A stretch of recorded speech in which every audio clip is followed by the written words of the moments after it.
Welcome to the Deep Dive. Today, we're really laser focused on something that's probably hit your call log lately: scam phone calls. Yeah, they seem to be everywhere. Exactly. And we had a listener reach out asking specifically about the number 0800 300 7296. You, like a lot of us, want to be well informed, but, without getting totally bogged down in technobabble. Mm-hmm. So that's what this is. Think of this as your kind of direct line to the must-know info on this specific threat, and importantly, the defenses you can actually use as of today, May 25th, 2025. Absolutely. We've gone through the user reports, the online chatter, all of it, to give you a really clear picture of what's going on with this 0800 300 7296 number. Okay. We'll break down what the scam actually looks like, why just hitting block isn't really the full answer, and crucially, the proactive things you can actually do about it. Great. Okay, let's zero in on that number then. 0800 300 7296. When that pops up on your phone, what's the story? What are people actually hearing? Well, the tactic here is pretty specific. Reports are consistent. You get an automated voice. This is, it's from the power company, doing some kind of housing conditions survey. A survey. But Right. then, and this is the hook, it immediately threatens to cut your power off right away. We're seeing this confirmed all over, like online forums, post on X.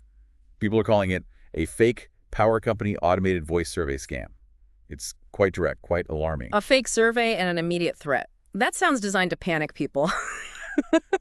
What's the end game there? What do they actually want? Looking at how these things usually work, the most likely goal is, well, gathering information by pretending to be legit, the Hey. power company, and then throwing in that urgent threat. Yeah, the power cutoff. Exactly. They're trying to pressure people into giving up personal details, maybe confirming your name, address, perhaps other things. This info might seem minor, but they can piece it together later for, more serious fraud. Now, something people worry about with any automated call is, like, are they recording my voice? Is that a big risk with this specific power company scam? That's definitely a valid concern in general. With a lot of automated systems, yeah, there's a chance they could capture the first few seconds when you say hello or whatever. Right. And theoretically, that could be misused. But for this particular 0800 300 7296 scam, the reports we're seeing suggest the call cuts off really quickly after the message plays. Oh, okay. So because it disconnects so fast, the risk of them getting enough useful voice data seems, well, pretty low in this case. Still, it just highlights why you need to be wary of any unsolicited automated call. Makes sense. And these 0800 numbers, they're the toll-free ones, right? Free for the person calling the business. That's right, traditionally, yeah. So does getting a call from an 0800 number automatically mean it's suspicious now? Should that be a red flag? In today's climate, thinking that way is pretty smart. Yeah. Yes, 0800 numbers are toll-free for the caller, but what we're seeing more and more is fraudsters using caller ID spoofing. Spoofing. You mean making it look like they're calling from that number? Exactly. They make it appear like the call is coming from a legitimate 0800 business line. So while answering an incoming 0800 call won't cost you money, the fact that they're being misused so much means, yeah, any unexpected call from one deserves serious suspicion. Honestly, the safest bet is often just not to answer if you don't recognize it. Okay, so this specific number, 0800 300 7296, definitely one to watch out for. Now, the first thing most people think is, I'll just block it. How well does that actually work? Blocking it is, yeah, totally understandable. It's the first instinct. Yeah. And it can give you some immediate peace. Temporary peace, though. Okay. How do you do it? Well, on an iPhone, you just go into your phone app, find the number in your recent calls, tap that little icon next to it, scroll down and hit block this caller. Simple enough. And on Android, it's usually pretty similar. You typically long press the number in your call list, and an option to block or report spam will pop up. Tap and block. Got it. But you said temporary peace. Why isn't that the whole solution? Right. The main issue is just how persistent these scammers are. They don't just use one number. They rotate them constantly. Oh. We've actually seen reports linking this exact same scam, the fake power company thing, to other very similar numbers, like 0800 300 0955 and 0800 30959. So blocking one doesn't stop the others. Precisely. You block 7296, great. Mm. But tomorrow, you might get the same call from 0955. So manually blocking becomes that game of whack-a-mole you mentioned earlier. You hit one, another pops up. It helps in the moment, sure, but it's definitely not a complete strategy. Right, okay. So blocking alone isn't enough. What are the more sort of proactive things we can do? What tools or maybe habits can help stop these calls before they even ring? Well, Beyond just using that basic block feature on your phone, probably the simplest, most effective habit is just don't answer calls from numbers you don't recognize. Just let it go to voicemail. Exactly. Let it ring out.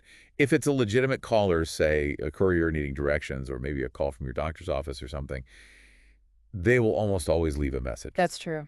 They'll say who they are, why they're calling. Plus, often if it's a legit call you're actually expecting, like from a delivery company, they might have even given you their number beforehand. So, unknown number, let voicemail handle it. That makes a lot of sense. Simple, but effective. Now, what about those call blocking apps you hear about? Do they actually work well for this kind of spam? They can be a really, really valuable tool, a good extra layer of defense. Basically, these apps work by checking incoming calls against huge databases of numbers known for spam or scams. Okay. And they can often automatically block those calls, or at least flag them with a warning on your screen. A couple of the big names, the ones often recommended, are Whoscall and Truecaller. Okay, Whoscall, for instance. How does that work under the hood? So when you install an app like Whoscall, you'll need to give it some permissions during setup, usually access to your calls and maybe contacts. That lets it see the incoming number. Then, when your phone rings, Whoscall quickly checks that number against its massive, constantly updated database. If it finds a match, if that number's been reported for spam or scams, It blocks it. it can, yeah. Or it'll show you a warning, like potential spam or scam likely. And a really key part is the community aspect. Users can report spam numbers themselves, which helps keep the database accurate and protects everyone else using the app. So it learns from users. Exactly. And as of now, May coming 25, particularly in places like Japan, these apps, even the free versions, are pretty widely used and generally quite effective at filtering out a lot of this junk. That sounds pretty smart, using the crowd to spot the bad actors. What about our actual phone carriers? Docomo, SoftBank, IO, do they offer anything? Yes, absolutely. Most major carriers have their own services to tackle nuisance calls. Docomo, for instance, has a nuisance call blocking service. Yeah. It lets you manually add, I think, up to 30 specific numbers you want blocked. You usually set that up through My Docomo online. Okay, manual blocking, but through the carrier. Right. SoftBank offers something called Spam Call Block. That one can block specific numbers, and it tries to identify potential spam calls automatically using their own system. It's usually a paid service, though, maybe around 330 yen a month. And all. OYO has a nuisance call rejection service, too. Often, that's bundled in if you subscribe to their Pana Pass, which used to be O Smart Pass Premium. Got it. So the best advice is always to check directly with your specific carrier. Ask them what they offer, how it works, what it costs, and how you sign up. Okay, so we've got apps, carrier services. Beyond the tech, what's the most fundamental advice, the thing everyone absolutely needs to remember? This is like the golden rule. Never, ever give out personal information over the phone if you didn't make the call and you're not 100% sure who you're talking to. Never. Especially sensitive stuff. Bank account numbers, credit card details, passwords, PINs. Just don't do it. Legitimate organizations, your bank, the real power company, the tax office, they will not call you out of the blue and ask for that stuff. They just won't. No. Yeah. If you get a call like that and you feel even slightly unsure, the safest thing is always hang up. Just end the call. Then find the organization's official number yourself from their website or a bill or your bank card and call them directly. Do verify if they were actually trying to reach you. Hang up and verify independently. That's crucial. What if you do get one of these scam calls? Should you report it somewhere? Does that help? Yes, definitely report it. It absolutely helps. Reporting helps the police track these scams, spot patterns, maybe warn others, and potentially catch the people behind them. Oh, okay, where do you report? You can call the police consultation hotline. That's hashtag 911-EUR.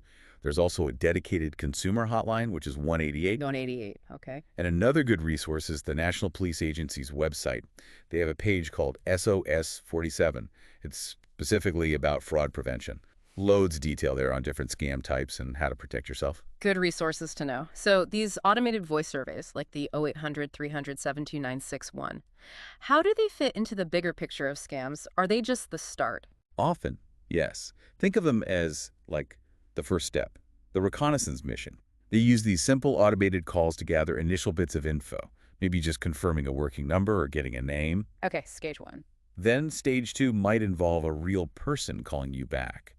And now they've got a little bit of info from that first call to sound more convincing. They might try to get more details or go straight for asking for money. Like those other scams you hear about. Exactly. It fits the pattern of things like telephone fraud, where they pretend to be a grandchild in trouble needing cash, or tax refund fraud posing as officials. They often create urgency or fear to stop you thinking clearly. Right. And sadly, older people can sometimes be more vulnerable to these pressure tactics. That's why it's so important to talk to our family and friends, especially older relatives, about these scams. Make sure they know what to look out for. Yeah, spreading awareness is key. Circling back quickly to the 0800 numbers themselves, anything else to keep in mind about them specifically? It's to really hammer it home.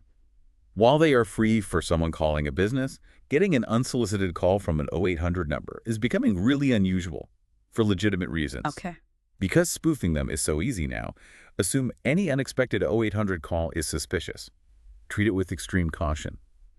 Like we said, online platforms, X and others, are full of warnings specifically linking unexpected 0800 calls to scam activity. The consensus is pretty clear.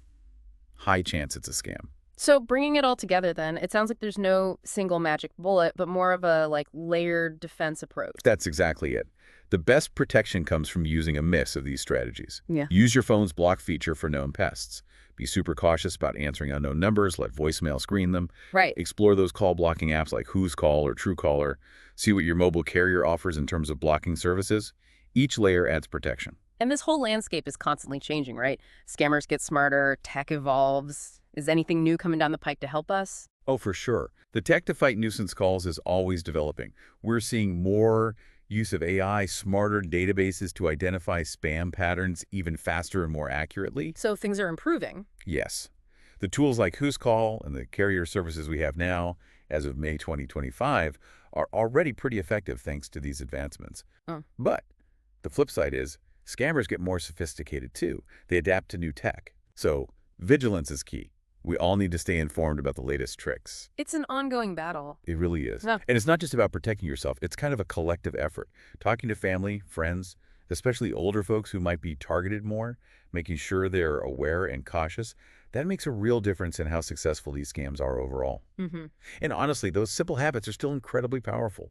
Ignore calls you don't recognize. If you do answer and it feels off, just hang up immediately. Don't engage. We've actually put together a quick summary table for you, listing those tools, Whoscall, the Docomo, SoftBank, Onio services with their main features and how to generally get them. Hopefully that's a useful takeaway reference. Yeah, hopefully. It's all about building those defenses and just staying aware.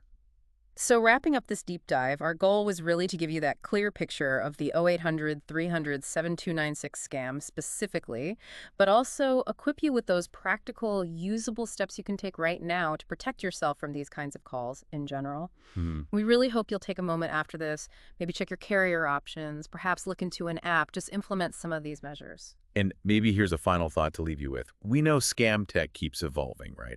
So thinking ahead, what other, maybe unexpected ways could our personal information be targeted in the future?